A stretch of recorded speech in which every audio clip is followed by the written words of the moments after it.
all of us who grew up reading William Gibson's work and incorporating it into their own work, riffing on it or remixing it. When the opportunity came up to work on The Peripheral, we jumped at it.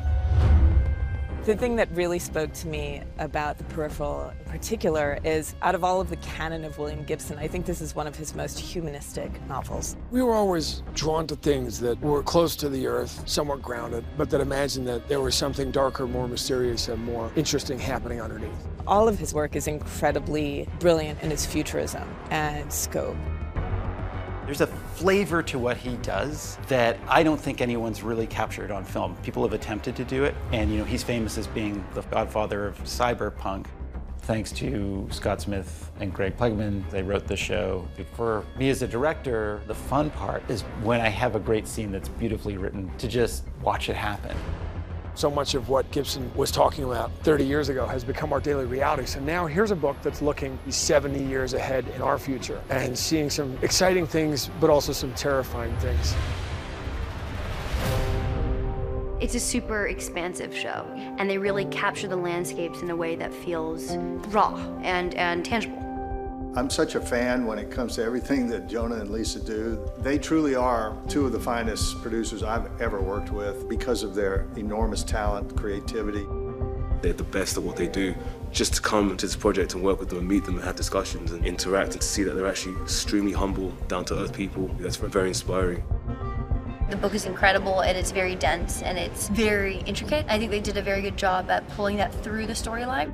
Conceptually, it's so huge, and for our writers, our directors, our showrunners to have been able to distill such a high concept into something that's as impactful as this show, I think that that's pretty profound.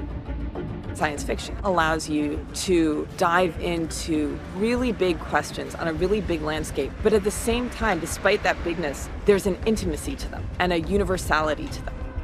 That was such an appealing world to dive into. I hit the jackpot.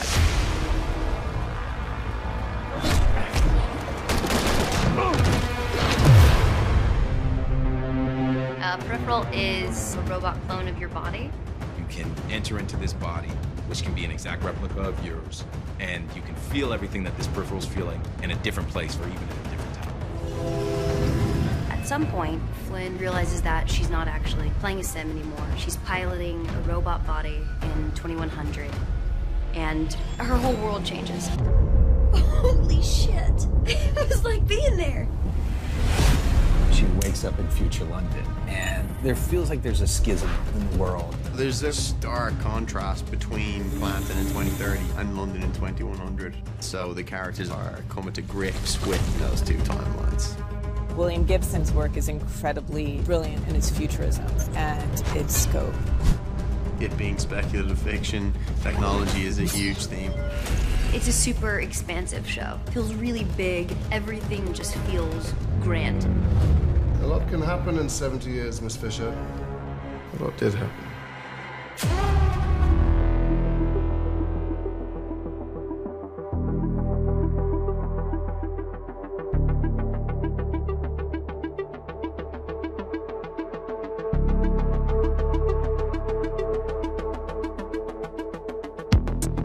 To be here, actually happening, it's euphoric.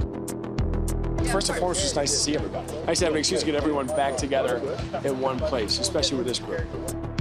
It's so nice to have worked on something for so long and then have people finally see it. To work on a project like this for me is a highlight in my career. Excited, and I think after filming it a year ago, I'm just ready for it to be out in the world and for people to get to meet Flynne, get to meet Burton, and get to go on the ride of the Peripheral.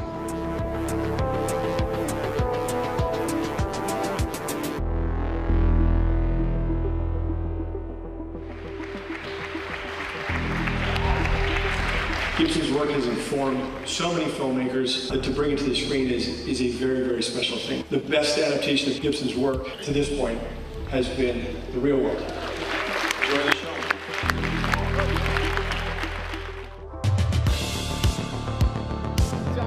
That was thrilling. I literally could feel people tensing up. It's so nice to be able to be here and celebrate with our cast and you guys. It's a fun party. So good to see you! Oh my God! This is extremely gratifying this night to be here and see it all come together. What's up, Marks? Exciting that it's all culminating in this moment. I mean, a high-octane event. It was every bit as fulfilling as I hoped it was going to be. Your skills are being sadly wasted in this den of imbecility. I got things to do. Mama needs tending, the house needs cleaning. I'm done pretending that I can live in a sim. It ain't real.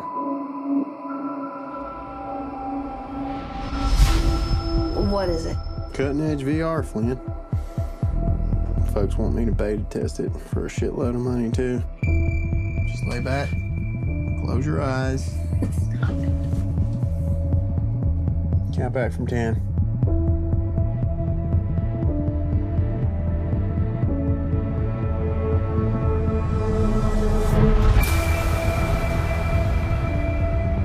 This is London.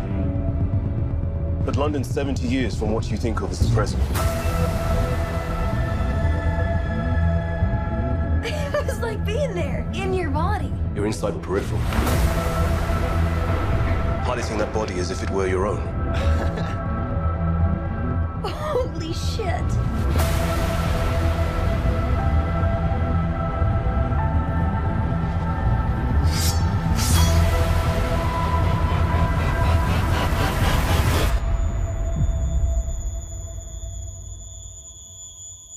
I thought I was playing a sim.